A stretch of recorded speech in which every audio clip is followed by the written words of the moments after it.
Making your first interior design portfolio can be pretty daunting, especially if you don't have help around.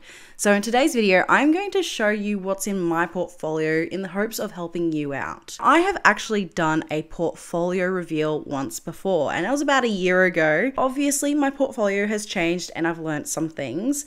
So I'm going to bring you guys along, show you guys what I've learnt, and also show you what my portfolio looks like now. I will have that other video linked up above and down below. I think it still has some really valuable information about the layout and everything, so if you do have any further questions from this video, make sure you go check that one out next. Alright, so the first thing you may have noticed if you have seen my previous one is that the color scheme is quite different. And my design portfolio welcome page is also quite different. The first time around I had these like 3 giant welcome texts and it really wasn't necessary, and it doesn't really go ahead and say what it is. This time around I've got just design portfolio presented by yours truly, and I've got interior design and interior styling works selected during this time period. The reason I put down interior styling as well is because I do have a little bit of like work experience, I suppose you could say, with a photographer, and I've actually added that into this because I found that even though obviously we're trying to find interior design roles, it's really awesome to try and showcase your creativity in other mediums. That work experience that I had was going to waste and they weren't able to see that, so I actually added it towards the end of my portfolio. So definitely stick around to have a look at it because it looks good.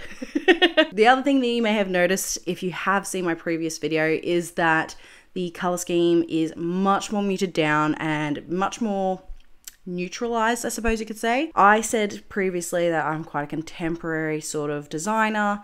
I like to work with colors and everything, and that's not necessarily a bad thing. But by me choosing really bright, fun colors and having multiples of those, it was really taking away from the work.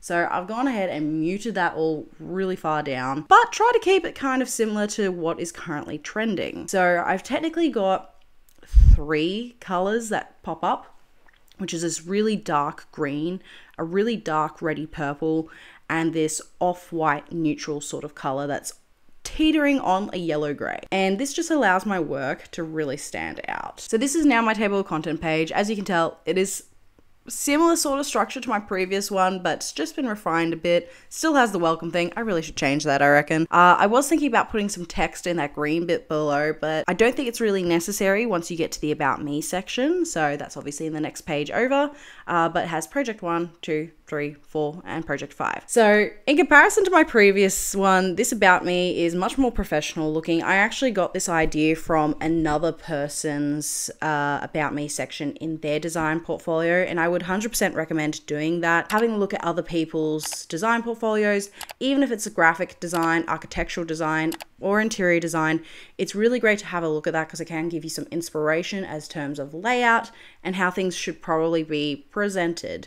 My previous one was a little bit more relaxed and unprofessional, whereas now we've got my contact information, we've got my experience, we've got my education and skills, and just a little bit about what my personal style is. This really gives a bit more of an in-depth kind of background in terms of my work history, and also kind of gives a little bit about myself without it being really like right in your face. And I've also got a more professional photo. Okay, so this is the first page with the overview. I have project 1 written there, but then in front of it, I've got the name of the project. And in this one, I called it The Beach Life because it was about the beach. It was very creative, I know.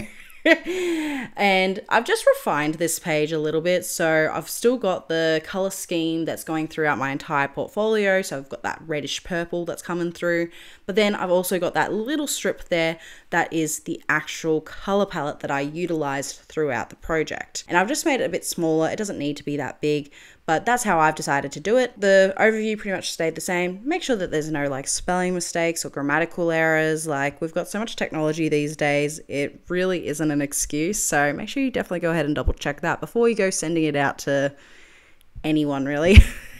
Most of this has stayed the same. I actually just changed the text here. I'm currently thinking about actually getting rid of the titles because it's pretty straightforward as to what this page is, as with every other page. Like, they know that this is a concept board. So I'm actually thinking about getting rid of the text that is seen throughout this, but as I've said before, like we're always constantly evolving, and this probably needs to be updated already. This didn't change too much. I just changed the color palette, so then the actual work itself shined, and it was a little bit more on the focus of the work and just a small overview. Didn't need to be much of an overview. It just needed a little bit so then they understood what the project was about and where the project had come from. So a lot of the work here is actually still from my course. I've actually pulled out different parts from my course, and I've actually put in items that I actually like. So when I did my first design portfolio, I actually had to do it as a part of an assessment, and they wanted me to have certain aspects in it. One of which being 3D models, which I hated so much. And I hated the fact that I had to have it in my portfolio because I didn't think it really showcased my personal skills. I would have much preferred having even concept sketches that I've drawn, because I'm much more creative in that sense rather than the hand building sense. I've actually gotten rid of those, and I've actually replaced those with other projects that I'm much more prouder with. I would 100% recommend that towards yourself. If you've got projects that you're not absolutely loving, or you don't feel like it really shows off your style, get rid of it. Like, I would much rather you have maybe 3 projects instead of 5 that actually showcase who you are and it's the best of your ability, rather than trying to stretch it out to 5 projects and it not doing that. That's my quick tidbit for you, because I did not like that aspect of my particular project. Project 2, I think this was in my previous one as well. Again, this one actually was further down in my portfolio previously, and it was one of my favorite projects, and it was one of the projects that I was like really happy with. So I've actually brought this all the way up to the top in the hopes that if someone was to flick through it, this would catch their attention and want them to continue on forward. So I would recommend actually putting either your favorite or your best skilled pieces of work first, so then you do capture people's attention, so then they want to get to the very end of your portfolio as well. Don't leave it to the end. So again, material boards, the floor plans. All I've done here is I've changed the colors to the actual color scheme that I've got for this particular portfolio. Just had a little bit of text as well. Again, I'm still thinking about actually probably getting rid of these titles. I don't actually think it's really necessary, but it's just something that I'm seeing upon review, really. Now, the other thing as well is just to make sure you do have page numbers and your name or the company that you're working for at the very bottom. And that's because, let's say this gets printed out and someone loses a sheet, they'll go, oh no, I'm actually missing page 13. Where did it go? If you don't have that, they will not know that it's missing. Now, this one, I actually decided to show a little bit more of my hand drawing skills. I know that the photos aren't the best, but I don't actually have these sketches anymore. I wish I did, just because it would make it just look a little bit nicer. I'd be able to take a better photo of them under better lighting and all that, but you can't do much about it. But I really wanted to showcase different aspects of where I am proficient in, rather than showing my bad stuff, obviously. And I was really happy with this particular project, even though the images weren't that great. In all honesty, you should have it done to scale. You should have it done so that anyone that's reading this can read it really clearly. I've got the worst handwriting in the world, so even if it was to scale, you probably wouldn't be able to understand my handwriting, and that is a me problem, and I fully accept that. But it is just a quick little thing that I would suggest to you if you can do that yourself. If you can't, and you still want to add it in like yours truly, then just be my guest.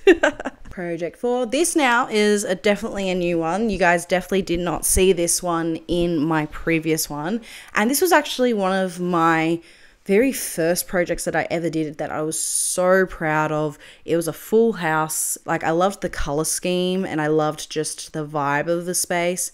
And I was really not happy with the fact that it wasn't in my previous portfolio, so I made sure I added it to this one. I'm very happy with how it looks, because it does just look way more professional than what I had previously. This one didn't have too much text. I probably should add more text to it. And some 3D scenes. And Project 5, a collection of work. So this is the one that I was talking about that had the photography with the photographer. I was actually working as a social media coordinator at a certain point in time with a furniture brand. I worked with this photographer all the time. He was an absolute gem. And we ended up doing a little bit of like styling shoots and that sort of thing, which was awesome for my experience. Like, it was great, this type of role, for me to really get some more hands-on experience. And instead of like not having that in my portfolio, I thought, why not just add it in at the very end to show that I am creative and I do have hands-on experience as well. You may not have experience like this like myself. You might potentially have it with art school. You might have it with photography yourself, like if you enjoy photography. That is another way of looking at it, and another way of showing that you're proficient in your creative strengths. I don't know, but that it goes further than just design, that it's just who you are as a person. So here we go. I was very happy with this. This looks great. And those are all the images that I had. I actually completely forgot I had them. And then I found them and I was like, I need to add that. Even though I was utilizing their products and, you know, had only very limited items to work with, I was still able to showcase who I am as a designer. You can obviously see that I love color. Like, there's color in every single picture. Even if it's just more pared back version of it, you still see that color come through and you see that that's who I am. That was a great time in my life. It was very interesting.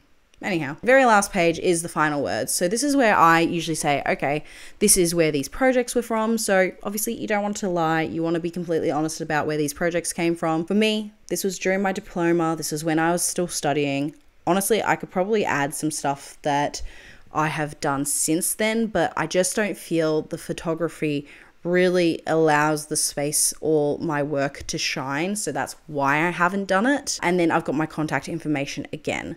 So I did have my contact information in my About Me, but I've got it here again, just so then they don't have to flick all the way back through all those pages to find my contact information. Now, what should you do if you have zero experience? So let's say you really don't like any of the work that you have that you did maybe during your course, or you just don't have any work for some odd reason. I would recommend just going ahead and creating your own projects. So if that is, you know, redesigning your bedroom, show a before and after, and all of your design process throughout that. Do like little projects for friends and families, even if they don't even ask for it. Like, let's say like your parents have a horrible living room. Take some cheeky photos and go ahead and recreate it for them. Don't ever have to show them that, but you can put it into your portfolio and say, hey, this is some work that I've done. This is my skill level at this point in time. I think a lot of people will appreciate that more so than you just having almost nothing in your portfolio, because it really gives them a little bit more of an understanding as to where your skill level is at. Honestly, I'm pretty happy with how this portfolio has turned out. Obviously, I have evolved as a designer, and you can actually see that in real time because I am documenting things onto YouTube. I think it's something that we do really need to see, that it is a progression. We don't just all of a sudden become perfect overnight. And I want to show you guys that this is where I'm at right now. So if you'd like to see where I started, I will link my very first portfolio reveal video at the very end of this video. And if not, that's totally okay as well. Make sure you like, subscribe, and I will see you next video.